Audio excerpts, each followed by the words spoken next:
નમસ્કાર મારા વાલા વિદ્યાર્થી મિત્રો, સ્વાગત છે તમારું। આજે મિત્રો વાત કરીશું ધોરણ 10 માં હિન્દી વિષયની આપણી બોર્ડની જે મિત્રો એક્ઝામ માર્ચ માસમાં આવનાર છે તેનો મિત્રો આદર્શ આઈએમપી પ્રશ્નપત્રનું સોલ્યુશન આજે આપણે આ વિડીયોમાં કરવા જઈ રહ્યા છીએ। તો ચાલો વિદ્યાર્થી મિત્રો આપણે વિડીયોની શરૂઆત કરીએ। તેના પહેલાં તમે ખાસ કરીને ચેનલમાં નવા છો તો મિત્રો ચેનલને અવશ્ય સબસ્ક્રાઇબ કરી વિડીયોની લાઇક અને શેર કરવાનું ન ભૂલતા, જેથી કરી અમે તમારા સુધી ધોરણ 10ના તમામ વિડીયો છે એ મોકલી શકીએ। તો વિદ્યાર્થી મિત્રો સૌપ્રથમ આપણે વિભાગ નંબર A થી શરૂઆત કરીશું। અહીંયા ગદ્ય વિભાગ તમને આપેલો છે, જેમાં મિત્રો વિકલ્પ સ્વરૂપે 3 પ્રશ્નો આપેલા હશે અને તેના ગુણ 3 છે। પહેલો પ્રશ્ન છે, ધાવા બોલકર માલ અસબાબ લૂંટ લેના કિસકા ઉદ્દેશ્ય है? તો અહીંયા તમને 4 ઓપ્શન આપેલા છે, તેનો સાચો જવાબ છે डाकू का उद्देश्य है।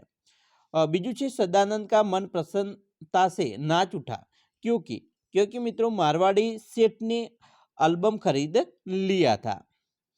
तीजू है, सदानंद के कहने पर सादीराम ने पत्रिकाओं के चित्रों का क्या किया? तो उसने क्या किया था? तो एल्बम बनाया था। एना पछी मित्रों सही विकल्प चुनकर रिक्त स्थान की पूर्ति कीजिए। अहीं मित्रों जोईए चौथो प्रश्न हतो कि बुढ़ापा बहुधा खालिका का पुनरागमन है? तो अहीं जवाब में आवे छे बचपन का।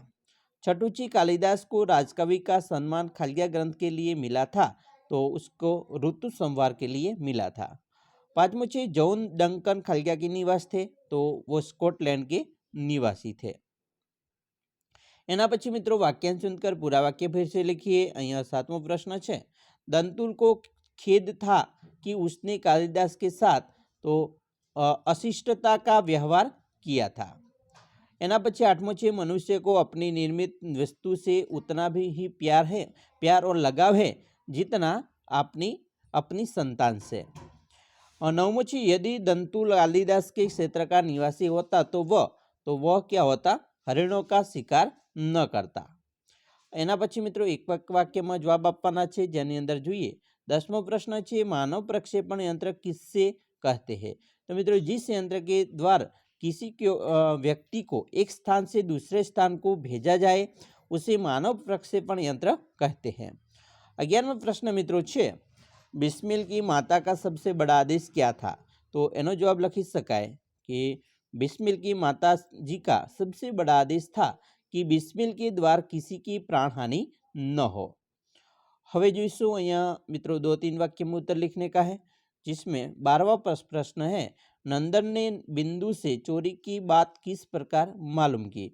तो एनो सरस मजानो जवाब लखी शकाय कि नंदन ने बिंदु को प्यार से समझाकर कहा कि वह सच सच बता दे कि अपनी मुट्ठी में क्या ले गया है, उसे कोई कुछ नहीं कहेगा। इस तरह नंदन ने बिंदु को भरोसा दिलाकर उससे चोरी की बात मालूम की। एना पछी अथवा बीजो पण प्रश्न है, बिंदु ने अपने दोस्त का किस प्रकार पश्चाताप किया? तो एनो पण जवाब लखी शकाय कि बिंदु कमरे में नीचे पड़े थोड़े से मेवे उठा लाया था, पर उसे लग रहा था जैसे उसने दुनिया का बहुत बड़ा पाप कर डाला हो। बिंदु अपने दोस्त का पश्चाताप करने के लिए भूखा प्यासा एकांत में एक कमरे में मुंह छुपाकर पड़ा रहा। एना पछी जोईए मित्रों अहींया तमने 4-5 वाक्य में जवाब आपवाना कहेला छे कि लेखक के अनुसार तृष्णा परंपरागत डाकू रानी क्यों है? तो एनो जवाब पण मित्रों सरस मजानो आपणे लखी सकीए। अथवा बीजो प्रश्न है, लेखक के अनुसार डंकन के जीवन से क्या संदेश मिलता है? तो सरस मजाना जवाब छे आपणे तैयार करवाना छे। एना पछी मित्रों कथनों का आशय स्पष्ट कीजिए, जेनी अंदर 14मो प्रश्न है, तुम लोग अपने काम में गर्व नहीं लेते? तो 2 गुण में मित्रों आ सरस मजानो प्रश्न आपणे लखी सकीए। अथवा प्रश्न बीजो है, कविता आत्मा की कला है, संवेदना का सौंदर्य है? तो सरस मजानो एनो पर जवाब आपणे लखी सकीए छीए। विभाग बी पर जईशुं, ए पद्य विभाग है, जेनी अंदर मित्रों सौप्रथम तमने विकल्प चुनकर सही उत्तर लिखने का है, जिसमें 15वां प्रश्न है, कुत्ते की सीख काव्य में दिनकर जी ने प्राण बचाने के लिए तो क्या किया? तो सारी शक्ति लगाने के लिए कहते हैं। एना पछी 16मो छे, कवि भक्तगण को कौन से गुण ग्रहण करने की बात करते हुए व्यंग करते हैं? तो जवाब में आवशे हाथ में गोमुखी लेकर ईश्वर स्मरण करना। एना पछी मित्रों 17वां प्रश्न है, भौरों की गुनगुनाहट में किसकी मधुर स्वर सुनाई देती है? तो सहनाई की। નેક્સ્ટ પ્રશ્ન છે અહીંયા મિત્રો ખાલી પૂર્ણ કરવાની છે. 18મો પ્રશ્ન છે, પહેલિયા મુકુરિયા કે રચનાકાર ખાલી હે તો અમીર ખુસરો. 19મો છે, ખાલિયા કો દાने के बिना कोई नहीं खाता तो अनार को. એના પછી 20મો પ્રશ્ન છે, પેડ કી ખાલિયા છાયા में तोते ने होश संभाला था. તો જવાબ આવશે મિત્રો મોદમય. આગળ વાત કરીશું. અહીંયા મિત્રો તમને કેટલાક વાક્યાંશ એ છે એને પૂરા કરવાના છે અને ફરી વાક્ય લખવાનું છે. 21મું છે, સંત રૈદાસ કહેતે हैं कि प्रभु है प्रभु आपके प्रति मेरा समर्पण भाव. તો જવાબમાં આવશે ચંદન કે સાથ પાણી જૈસા હૈ. એના પછી આગળ જોઈશું. 22મો પ્રશ્ન છે, सन सन सन सन हवा के चलने से ऐसा लगता है. તો જવાબ આવશે માનો ગીત કા સ્વર ઉભર કર આ રહા હૈ. તો એવી રીતે એનો જવાબ લખી શકાય. 23મો પ્રશ્ન છે, स्वरहा नींद से जाग गया क्योंकि. તો એનો જવાબ મિત્રો લખી શકાય કૂતે કી સાંસ કી અવાજ સુનકર. એના પછી એક એક વાક્યનો જવાબ છે. તો એના પછી મિત્રો એક એક વાક્યની અંદર જવાબ લખવાના આવશે. જેમાં મિત્રો 24મો પ્રશ્ન છે, महाजागरण गर्जन से किसकी प्राप्ति होगी. तो महाजागरण गरजने से मित्रों लोगों में निरंतर चेतना आएगी. 25मो प्रश्न है, करोड़ों कंठों से क्या आवाज उठी. तो करोड़ों कंठों से यह आवाज उठी कि भारतवर्ष हमारा है, हिंदुस्तान हमारा है. हवे 2-3 वाक्यों में उत्तर लिखने का है. 26मो प्रश्न है, कुत्ता निराश क्यों हो गया. तो एनो जवाब लखी शकाय कि 4 मिनट तक कुत्ता खरहे का पीछा करता रहा. अंत में सामने एक घनी घंटीली झाड़ी देखकर खरहा छलांग लगाकर उसमें घुस गया. कुत्ते के लिए घंटीली झाड़ी में घुसना संभव नहीं था, इसलिए वह निराश हो गया. तो આવી રીતે જવાબ લખી શકાય. અથવામાં બીજો પણ પ્રશ્ન છે, मीरा इस भवसागर को किस प्रकार पार करना चाहती है. तो એનો જવાબ પણ મિત્રો સરસ મજાનો છે. આપણે આવી રીતે લખી શકીએ છીએ कि मीराबाई को अपने शत्रु पर अपार श्रद्धा है. वे उन्हें ही भगवान प्राप्त करने का आधार मानती है.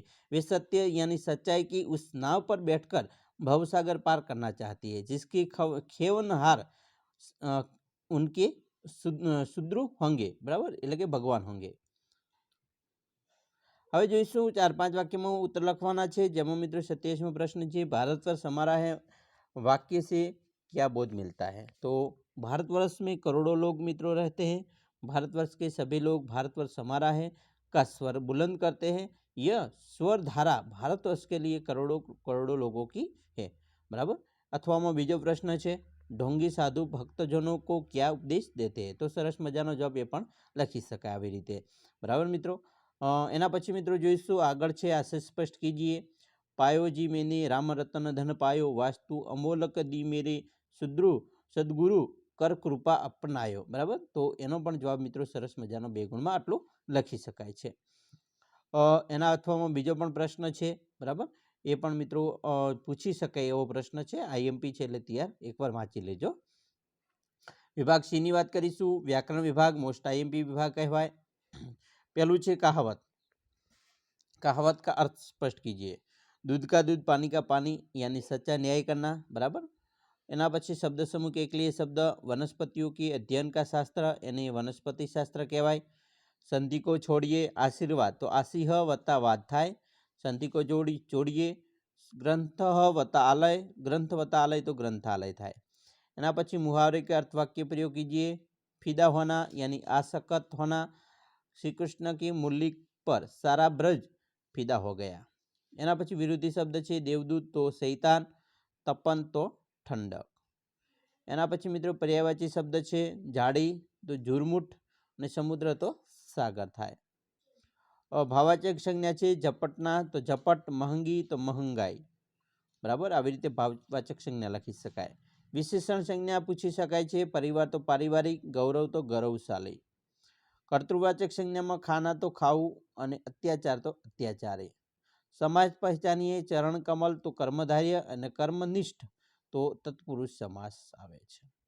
તો આવી રીતે તમારું મિત્રો પેપર છે એ આપણે જોયું. 3 વિભાગ મિત્રો મોસ્ટ આઈએમપી વિભાગ જોયા. બરાબર. તો ખાસ આ રીતે જો પ્રશ્નપત્ર પૂછાય તો મિત્રો આપણે લખી શકીએ છીએ. આશા રાખીએ છીએ તમને આપણો વિડીયો ખૂબ જ ગમ્યો હશે અને વિડીયો ગમ્યો હોય તો મિત્રો લાઇક, શેર અને સબસ્ક્રાઈબ કરવાનું પણ ન ભૂલતા.